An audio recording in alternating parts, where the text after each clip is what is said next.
সুপ্রিয় শিক্ষার্থীবৃন্দ, ঢাকা শিক্ষা board laboratory school and college কর্তৃক আয়োজিত অনলাইন ক্লাসে তোমাদের স্বাগত জানাচ্ছি। আমি সুমিতা দাস, সহকারী শিক্ষক, ঢাকা শিক্ষা board laboratory school and college. করোনার এই মহামারী পরিস্থিতিতে তোমরা নিশ্চয়ই সবাই ঘরে আছো, সুস্থ আছো এবং তোমাদের লেখাপড়া ঠিকমতো চালিয়ে যাচ্ছ। আর ঢাকা শিক্ষা board laboratory school and college ইতিমধ্যে তোমাদের অনেক অনলাইন ক্লাস নিয়েছে এবং তোমাদের বিভিন্ন অনলাইন পরীক্ষাও তোমরা দিয়েছো। অতএব এর ফলে তোমাদের লেখাপড়াটা ঠিকমতো চালিয়ে যেতে পারছো তোমরা। এই জন্য তোমাদের শিক্ষকরা সর্বদা তোমাদের পাশে আছে এবং তোমাদেরকে সহায়তা করার চেষ্টা করছে। তোমরাও সেভাবে তোমাদের পড়ালেখা চালিয়ে যাবে বলে আমরা আশা করছি। তো আজ আমি তোমাদের সামনে হাজির হয়েছি দশম শ্রেণীর হিন্দু ধর্ম নৈতিক শিক্ষা বিষয়টি নিয়ে। আমি আজ দশম শ্রেণীর হিন্দু ধর্ম ও নৈতিক শিক্ষা বিষয়ে অষ্টম অধ্যায়টি নিয়ে তোমাদের সামনে আলোচনা করব।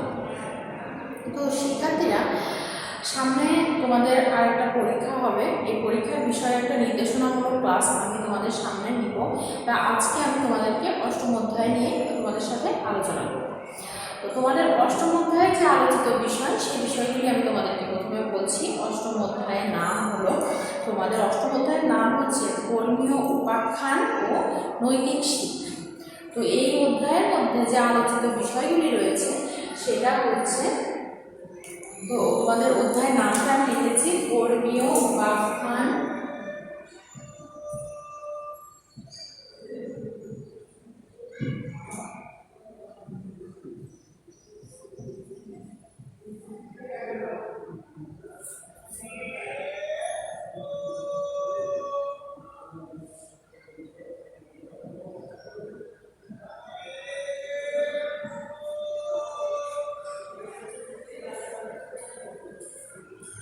অষ্টম অধ্যায় হচ্ছে ধর্মীয় উপাখ্যান ও নৈতিক শিক্ষা। তো এই অধ্যায়ের মধ্যে যে বিষয়গুলি তোমাদের আলোচনা হয়েছে সেটা হচ্ছে ধর্মগ্রন্থে উপাখ্যান সন্নিবেশ করার গুরুত্ব, মানবতার ধারণা, রন্তিদেবের মানবতার বিষয়ে রন্তিদেবের মানবতা এই সম্পর্কে একটা উপাখ্যান, সৎ সাহসের ধারণা এবং সৎ সাহসী পরনিষেধ এই বিষয়ে আরেকটি উপাখ্যান রয়েছে। এর মাধ্যমে তোমরা বুঝতে পারবে যে রন্তিদেব কীভাবে তার মানবতার পরিচয় দিয়েছিলেন এবং পরনিষেধ কীভাবে সৎ সাহসের পরিচয় দিয়েছিলেন। তো প্রথমেই আমরা আসি ধর্মগ্রন্থে উপাখ্যান সন্নিবেশ করার গুরুত্ব।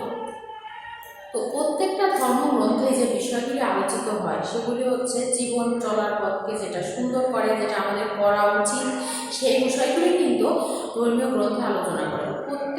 প্রত্যেকটা মানুষ আমরা আমাদের ধর্মকে যে যার মতো করে কিন্তু শ্রদ্ধা করি। ধর্মগ্রন্থ আমাদেরকে শিক্ষা দেয় মানবতা বোধ, কীভাবে নিজের জীবনকে সুন্দর করবে, কীভাবে চলার পথকে সুন্দর করবে এবং বিভিন্ন বিষয় যেটা আমাদের অবশ্যই করণীয়। এজন্য ধর্মগ্রন্থকে আমরা সবাই, ধর্মকে যেভাবে আমরা শ্রদ্ধা করি সেভাবে আমরা ধর্মগ্রন্থকেও আমরা সেভাবেই শ্রদ্ধা করি।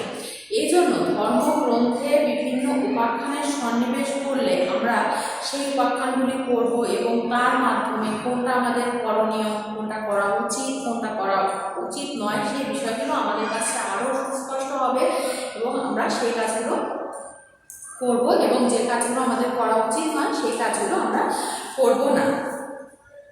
তো এতে করে সমাজে কী হবে, হিংসা, দেশ, হানাহানি এগুলো তিরোহিত হবে এবং শান্তির বার্তা সৃষ্টি হবে। মানুষ ধর্মগ্রন্থকে মান্য করে, শ্রদ্ধা করে এবং আগ্রহ করে ধর্মগ্রন্থ শ্রবণ করে, পাঠ করে। এজন্য ধর্মগ্রন্থের মধ্যে যদি কোনো নৈতিক শিক্ষামূলক গল্প আমরা সন্নিবেশ করাতে পারি, তখন মানুষ কী করবে, ওগুলো খুব সুন্দরভাবে পড়বে এবং ওই থেকে যে জ্ঞান অর্জন করবে, তখন সে তার পক্ষে কোনো খারাপ কাজ করা সম্ভব হবে না এবং তার কোন কাজটা করণীয়, কোন কাজটা করা উচিত নয় সেটা সে আরও ভালো করে বুঝতে পারবে। কারণ প্রত্যেকেই তার ধর্মকে শ্রদ্ধা করে এবং ধর্মগ্রন্থকে শ্রদ্ধা করে যখন সে ওই উপাখ্যানটা পড়বে তখন সে অবশ্যই তার ওই কাজটার প্রতি, ভালো কাজের প্রতি সে তার গুরুত্বটা আরও বেশি করে বুঝতে পারবে এবং খারাপ কাজ করার কথা সে চিন্তা করবে না। এজন্য ধর্মীয় উপাখ্যান পাঠ করে আমরা নিজেকে নৈতিক শিক্ষায় শিক্ষিত করে তুলব আর আমরা সবাই নৈতিক শিক্ষায় উদ্বুদ্ধ হব এবং সমাজে সেটার প্রভাব হবে। এই জন্যই বলা হয় যে ধর্মগ্রন্থের উপাখ্যানের সন্নিবেশ করা কতটা গুরুত্বপূর্ণ। এবার আমরা আসি মানবতার ধারণা।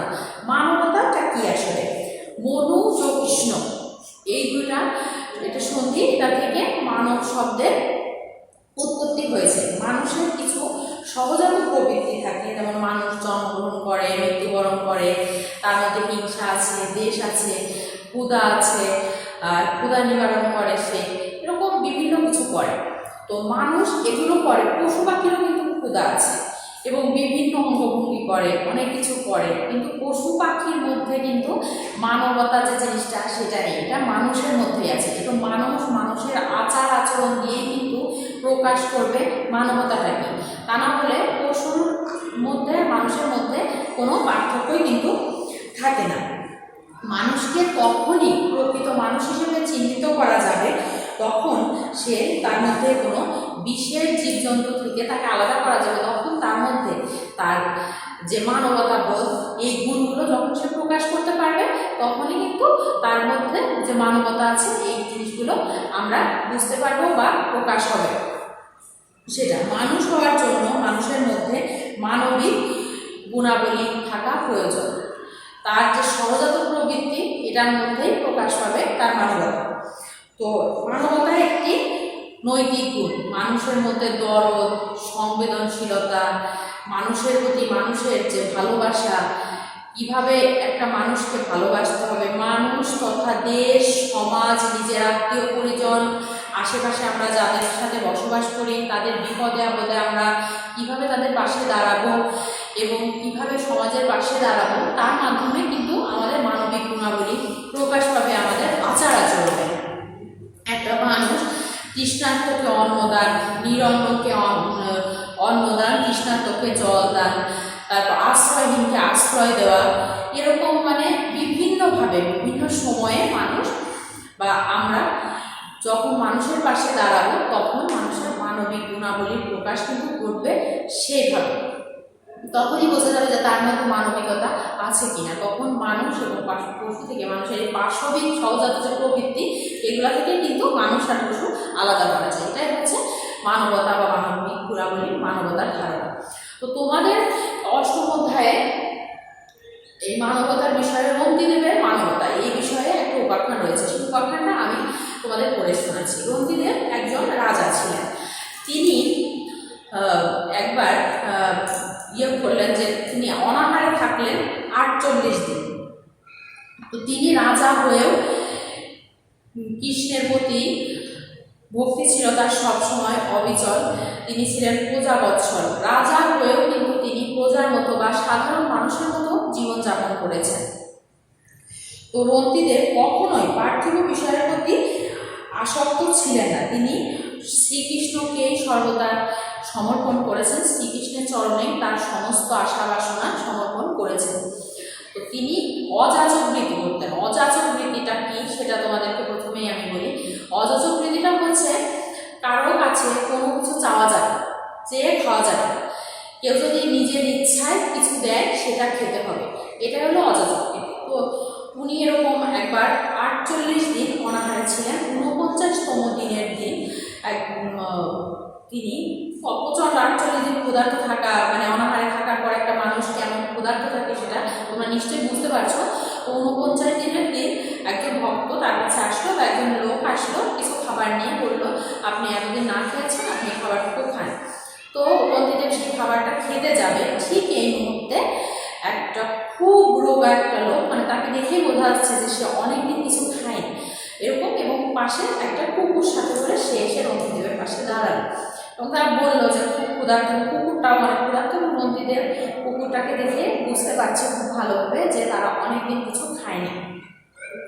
তখন রন্তিদেব কি করলো, নিজের খাওয়ার কথা, ক্ষুধা তৃষ্ণার কথা সে মনেই করলো না, সে পুরো খাবারটুকুই দিয়ে দিল ওই লোকটাকে এবং কুকুরটাকে। পুরো খাবারটা শেষ হওয়ার পরেও তখন লোকটা জানালো তার ক্ষুধা মিটে নেয়, আরও ক্ষুধা পাচ্ছে। তখন কিন্তু ওই সময় রন্তিদেবের কাছে আর কোনো খাবার অবশিষ্ট ছিল না। তখন রন্তিদেব বলল আর কোনো খাবার তো অবশিষ্ট নেই, আমি এখন কি করব? তো আসলে ঈশ্বর তার পরীক্ষা নেওয়ার জন্য তার সামনে ওইভাবে এসে হাজির হয়েছিল। সে তখন নিজের পরিচয় দিল। তো এর মাধ্যমে কিন্তু প্রকাশ পায় মানবতা কি, নিজের ক্ষুধাকে সে ক্ষুধা বলে মনেই করলো না। এতদিন অভুক্ত থাকার পরেও গ্রন্থিদেব কি করলো, সে তার পুরো খাবারটুকুই ক্ষুধার্ত ব্যক্তিকে এবং কুকুরটাকে দিয়ে দিল। এটাই হলো মানবতা। তো প্রত্যেকটা মানুষ সমাজে যদি এরকম আচরণ করে, সবসময় মানুষের প্রতি নিজের হিংসাদের বিসর্জন দিয়ে মানুষের পাশে দাঁড়ায়, তাহলে সমাজ অনেক সুন্দর হবে। এই জন্য ধর্মের এই উপাখ্যানগুলো সুন্দরভাবে পড়ার প্রয়োজন আমাদের। কেন? তাতে আমরা এগুলো নিজেদের জীবনে প্রতিফলিত করতে পারি এবং নিজেদের জীবনকে এভাবে সুন্দর করতে পারি। তো আর তারপরে যে বিষয়টা আলোচনা হয়েছে সেটা হলো সৎ সাহসের ধারণা। সৎ সাহসটা কি আসলে? সৎ সাহস হচ্ছে নিজের জীবনকে তুচ্ছ করেও মানুষ নিজের জীবন বিসর্জন দিতে, দেশের জন্য, সমাজের জন্য বা আশেপাশে মানুষের জন্য নিজের জীবনকে বিসর্জন দিতেও যখন সে তুচ্ছ জ্ঞান করে এবং সবসময় সে অদম্য সাহস নিয়ে এগিয়ে যায়, সেটা হচ্ছে সৎ সাহস। একজন ব্যক্তি সৎ সাহসী ব্যক্তি, সে সমাজের কল্যাণে, মানবের কল্যাণে সবসময় এতটাই আত্মত্যাগী থাকে যে সে কখনোই নিজের কথা চিন্তা করে না। সে সর্বদা চিন্তা করে আশেপাশের মানুষ বা সমাজ সংসার কীভাবে ভালো হবে, কীভাবে উন্নতি হবে, সেটার কথা। সেটা হচ্ছে সৎ সাহস। তো তোমাদের বইয়ে সৎ সাহস সম্পর্কে যে উপাখ্যানটা রয়েছে, তরণী সেন, সৎ সাহসী তরণী সেন। তো তোমরা সবাই জানো যে ত্রেতা যুগে অযোধ্যার রাজা ছিলেন দশরথ এবং তার 3 রানী ছিলেন, কৌশল্যা, কৈকেয়ী এবং সুমিত্রা। তো কৈকেয়ী পুত্র ভরত, কৌশল্যার বড় পুত্র রাম এবং সুমিত্রার 2 পুত্র ছিল, লক্ষ্মণ এবং শত্রুঘ্ন। তো কৌশল্যার পুত্র রাম 14 বছরের জন্য বনবাসে গিয়েছিল। তো ওইখান থেকে যখন তার সাথে তার স্ত্রী এবং লক্ষ্মণ গিয়েছিল, তার ছোট ভাই, তো সেখান থেকে রাবণ তার স্ত্রীকে হরণ করে নিয়ে যায়, তার কাছে হরণ করে নিয়ে যায়। তখন রাবণের ভাই ছিল বিভীষণ। বিভীষণ কিন্তু ভীষণ ধার্মিক ছিল। সে রাবণকে অনেক অনুরোধ করে যে কোনোভাবেই যেন সে সীতাকে না রাখে, সীতাকে যেন রামের কাছে ফেরত পাঠিয়ে দেয়। কিন্তু রাবণ কোনোভাবে বিভীষণের কথা শুনতে রাজি হয়নি। তখন রাম এবং রামের বাহিনীর বানররা রামের খুব ভক্ত ছিল, তাদের সাথে, রামের সাথে যখন লঙ্কায় রাবণের যুদ্ধ হয়, তখন বিভীষণ রামের সাথে ছিল। তখন এক পর্যায়ে যুদ্ধ করতে করতে লঙ্কা কিন্তু ধ্বংস হয়ে যায় এবং সমস্ত রাবণের ছেলে নাতি সবাই মৃত্যুবরণ করে। এক পর্যায়ে বেঁচে থাকে তো বিভীষণ পুত্র তরণী সেন। তো সে শেষ পর্যন্ত যখন দেখছে লঙ্কা রক্ষা করার আর কেউই নেই, তখন সে আসে এবং তাদের সাথে যুদ্ধ করতে যায়।